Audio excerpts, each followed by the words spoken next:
Hey everyone, welcome back to One Strange Adventure. Today we are actually going to do something a little bit differently. We have been thinking about upgrading our battery to lithium, and we started thinking, is there something else we should know before upgrading to lithium? And we thought, who better to call besides the dry campers?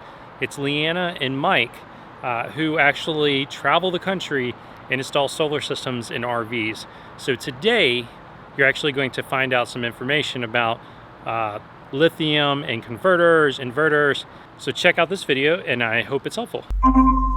We appreciate you taking the time to chat with us, and wanted to, of course, we were big fans of your work and wanted to make sure that we give you guys a shout out on the channel. And then, but in return, like we've been talking about upgrading to lithium, and we just know that there's some other stuff that may come along with that we wanted to make sure that we were taking into consideration as we go. Right, we want to do it right. Yes, we want to do it right. And our goal is for one day for you guys to be installing like this mega system on our momentum, and wanted to make sure that we're not doing like wasting money at this point, right? So whatever we do can be incorporated into something larger down the road. So I have some questions for you guys. I'd love to just kind of go through them and get some advice and share that advice with the community, as we go. Well, cool. Great. Yeah, we appreciate you having us on. Yeah. Well, we appreciate you guys agreeing to, especially over there on the West Coast. I know. Enjoying your vacation time. All right, so the first question that we have for you guys is, what do I need to know about lithium batteries versus lead acid? Like what lithium brand would you recommend going with? So first, lithium versus lead acid. So just physical comparisons. You have your weight factor. So your lithium is going to be half the weight, and then the other properties of it is the amount of power that you get out of it. And it has actually twice the amount of power in a same form factor. So if you have a 100 amp deep cycle battery, it weighs 70 to 80 pounds. Your lithium battery is going to weigh about 31 pounds. Your lead acid battery is going to have about 50 amps worth of usable power in it. Your lithium battery is going to have about 100 amps of usable power in it. So those are the attributes. And I'm definitely biased towards lithium, just because it's lighter and you have a lot more power storage in it. As far as brands, we're pretty biased on that, honestly. Yeah, we're biased on that. But however, if you leave a name brand off of it and make sure that it has a built-in BMS, make sure that the BMS has high and low temperature control, as well as to much voltage to low voltage in that control as well, then you've got a decent battery. Okay. So BMS meaning, what does BMS? What does that mean? What is BMS? Oh, sorry, battery management system. So okay. It controls the flow of amperage in and out of the battery. Okay. And the heat too, for when it gets too cold outside. Yes, exactly. So and when it gets too hot. So if that battery is at a certain high temperature, you want to make sure that it shuts off. Okay. Once it burns, Well, that's a lot of great information. Thank you guys. Did you want to take the next one? Yeah, so we have of course, a Momentum 399, and I know that's not your favorite Momentum to work on because there's not a lot of storage. And the pole right down the center. We know. We talked about that. I remember at that dinner. But we did opt to get the residential fridge, and so we were wondering, how many amp hours would you recommend for us to get to run a residential fridge? we twice now we've run into the scenario where we had to go overnight without power, and it killed our battery. All right, it's a loaded question because I know that you guys have a Samsung fridge. Yes.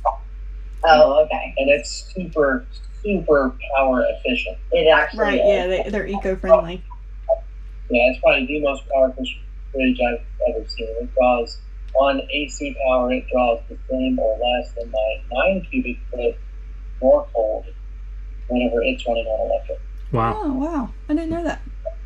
Yeah, as a comparison, it's about the same. It's between 30 and 35 amps of battery power to Yeah, ours is invert wow. and make the AC power. So, yeah, it's power hog whenever you can AC. But now, in comparison, we could use the one that Nathan Nathan has. used to have. Yeah. Okay, so your fridge uses about 3 amps of AC shore power.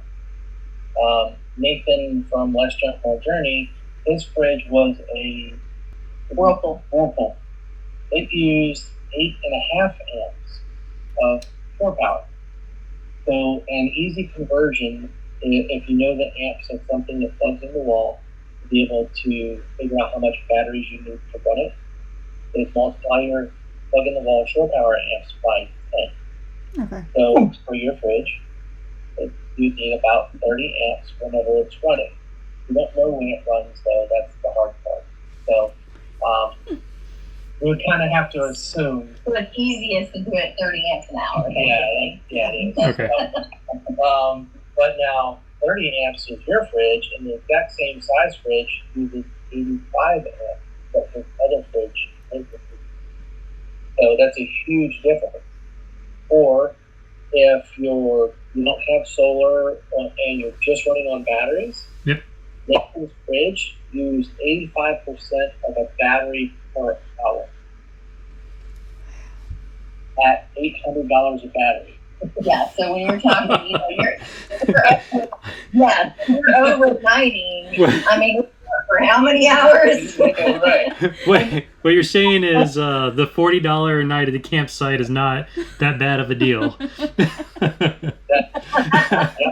Sounds like it, but it's really not. Yep.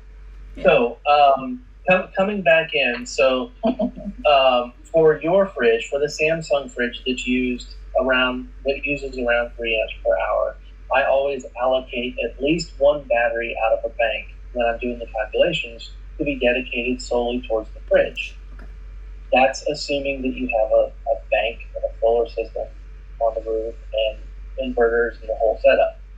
So if you were just worried about the fridge, I would go with 2 for your scenario. Okay. Or a power hog.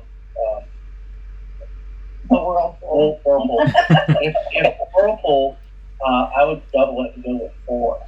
Okay. Honestly.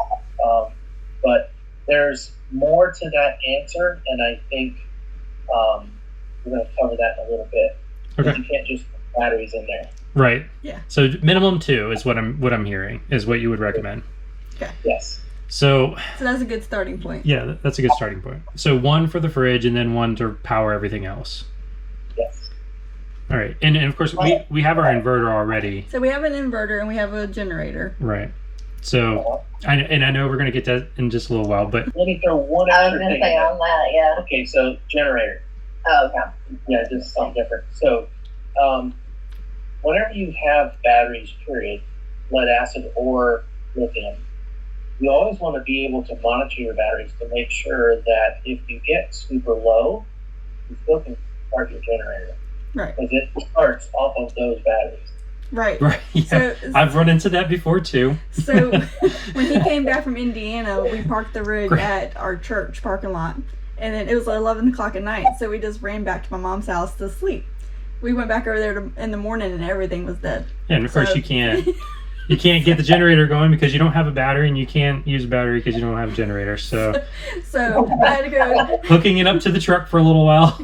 So I had to go hook it up to the jumper cables for a little while to give it a little boost to get it going. So then once I did that, I got the we have the One Control app, and it has a program set to where if it drops below 11 volts, it automatically starts the generator.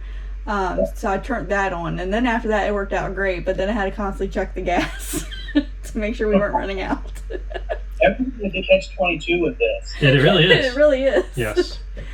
So we talked about, like, I do want to get a bigger system at some point, and I want to make sure that whatever we purchase now can be used later on down the road. So how can I make sure that whatever I purchase, so if I just purchase, if I'm purchasing 2 lithium Battleborn batteries, can those be used in a larger system if I'm going to expand that bank of batteries down the road? Yes. Battleborn, as far as their rule of thumb, is as long as it's a year or less. Okay. So if you, Okay. so a year or less is growing the bank. You don't want to have like, Well, they said 2 years. I could be wrong. I I think it's storing for a year, storage for a year. but I think adding 2, I feel like I read that somewhere, but I could totally be wrong. Okay. I'm gonna leave that one on you. I don't know. Well, So no, I guess the idea is you don't want to have 5-year-old batteries with brand new batteries. exactly. Yes. That's okay.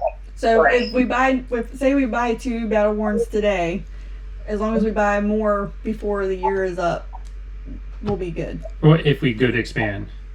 Right. If you Yeah. gonna make your full bank, you want to have it done before the oldest battery gets a year. A year old. Okay. Or 2 years old. We're gonna have to verify. I say, that. we can verify that and look it up. Yeah. Cool. Cool. You want to ask the next one? Or do you want me to?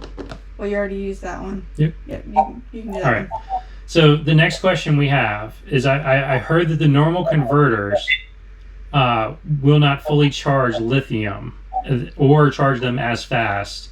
Is that true? And so if I upgrade to lithium, if it is true, and I upgrade to lithium, does that mean I need to upgrade my converter as well? Yes. This is the other half of that question with the refrigerator. That's why you said we'll get to that later. Yeah. It's later now. Okay, so the charging profile on a converter that's programmed to charge a lead acid battery, it charges 5 times slower, 5 times slower, because you can't push as much power into a lead acid battery as you can a lithium battery. I've personally seen and had a lithium battery bank be accepting over 500 amps coming in from shore power and solar at the same time on a very almost dead bank. It was really quite amazing, actually. And because the charge profile is dialed way back for lead acid, yes, you can use it on a lithium, but it's going to take longer to charge, and then it's only going to get it up to about 80, maybe 85% of your full charge is where it'll stop. The resting voltage on a lithium battery is slightly higher than that of a lead acid battery. So it is recommended that you would swap the converter out for a lithium converter. Okay. And they have a couple of different levels or models that Battleborn sells or anybody else sells. If you go with one that's 60 amps or less, it can plug into a regular light switch and be just a simple swap. If you get one that's 80 amps or higher, it's going to have a 20 amp plug in it, which when you look at the little plug that plugs in the wall, one of the blades is going to be like this, the other blade is going to be like this.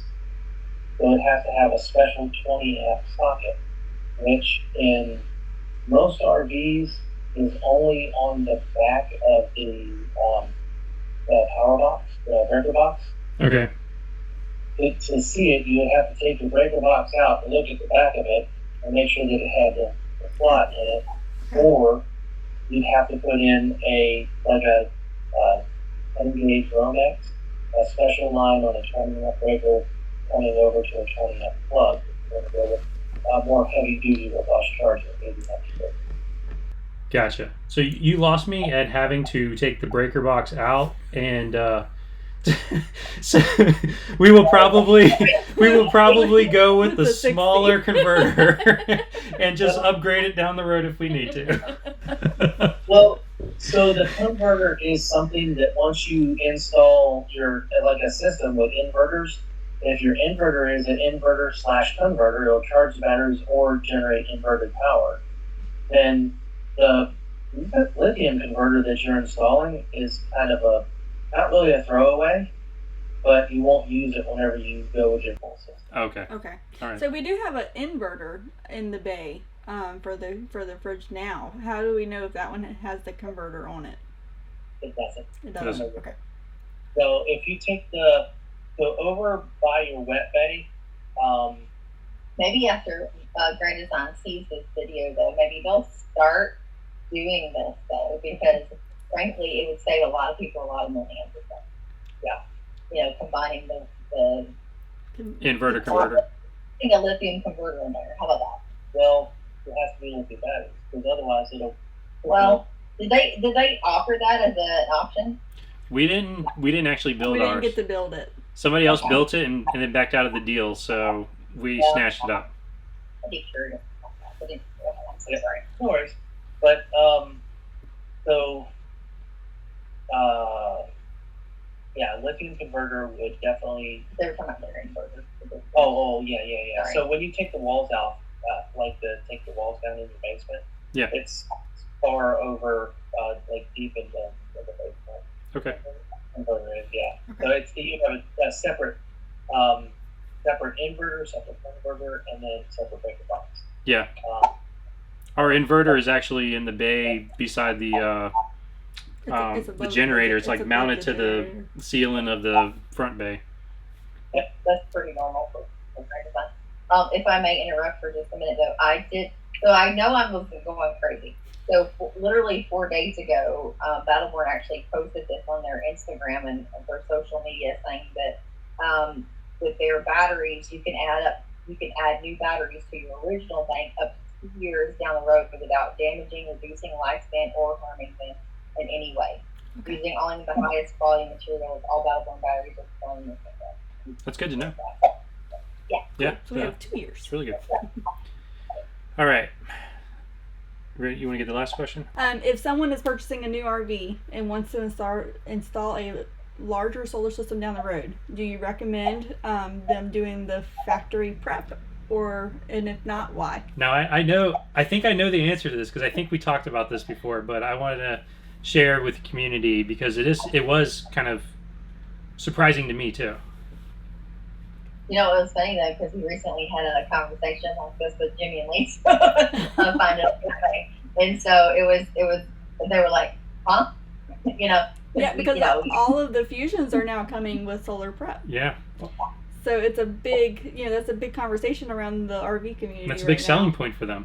well, I can tell you that they're not going to, if you want to go a large system down the road, the kind of systems that he typically puts in on the tree haulers like you guys have, they don't use the proper gauge of wiring, which means that you're limited.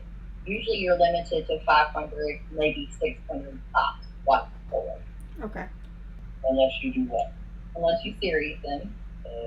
Series is. Series, this is a test for me. I feel like. He's quizzing you. I like this. Yep, no, she knows her stuff. Well, the reason we always do everything in parallel for the reason that we want you to get the most on your system. Series means that basically all of your panels are connected together, which means that if something happens to one panel, you lose the entire string. Is that what you call it? Yeah, you can lose the whole strand. So therefore, I mean that's a little sketchy, Or if you have shading from an AC unit, you lose the whole thing. You don't get any, It doesn't perform. It doesn't perform as well. Okay, good. So that's why we do it in parallel. But so that would be the gauging of the wire. That would be good. But also we use a bare gauge of wire when we do it. Essentially, when we do a large system, we literally don't ever use. We take it out basically. It's taken out of the equation. So it's kind of, if you plan to go bigger, we just say don't do it because it's a waste of money down the road. If you want to go to that larger system, Right. if they want to go to that larger system, and they're fine with just the minimum to charge up their batteries while they go down the road, they can't run anything on it basically. Then by all means get it. Biggest thing is that when we have come across solar prep and or even just solar installed, because a lot of the Grand Designs comes with that one panel, most of the time it doesn't work.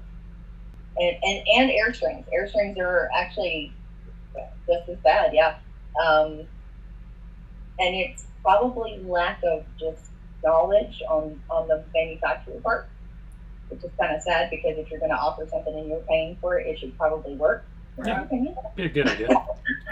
But guys, again, we appreciate you taking the time to chat with us. So thank you once again. All right, that does it for this video. We want to thank Leanna and Mike for taking the time to interview with us. Yes, and thank you for taking time out of your vacation week. Yeah, we learned so much.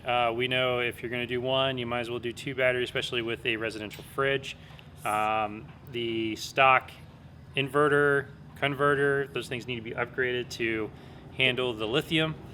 And you know, if you're going to buy a new RV, you know, think twice about the solar prep, because if you're looking to get a bigger system down the road, they're not even going to use it. Right. So looking to see how, you know, how are you going to be a camper? Like, what is your intentions? That's right. All right. Well, make sure you check out drycampers.com. Also, I have a link to their YouTube channel below. Mike does some awesome installs, and Leanna does great with the videoing and editing, and she does all the behind the scenes stuff too. So those guys stay busy. So check out their YouTube channel as well. Yes, and you can also, on their website, you can look at their calendar for next year, and if you need a system set up and you're within their route, and they have availability, they'll be glad to get with you and get you at it. All right, well, that about does it. If you like this video, make sure you give it a thumbs up. If you really like it, make sure you subscribe. And ring the bell so you get notified when we release our next video. Until the next strange adventure. Keep making your own.